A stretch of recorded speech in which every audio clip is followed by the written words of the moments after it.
ومن يتق الله يكفر عنه سيئاته ويعظم له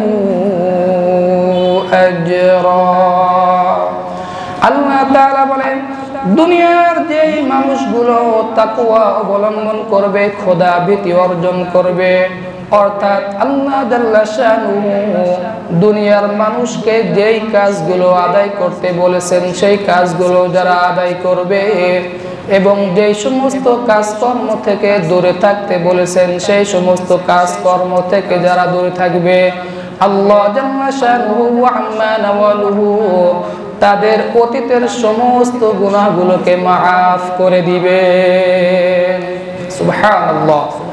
এরপরে আল্লাহ তাআলা বলেন ওয়ায়ুযিম লাহু আজরা, আল্লাহ জাল্লা শানুহু ওয়া আম্মা নাওয়ালুহু কাল কিয়ামতের ময়দানে তাকওয়া খোদা ভীতি অবলম্বনকারীর জন্য মহা পুরস্কার দান করবেন, মহা পুরস্কারে পুরস্কৃত করবেন।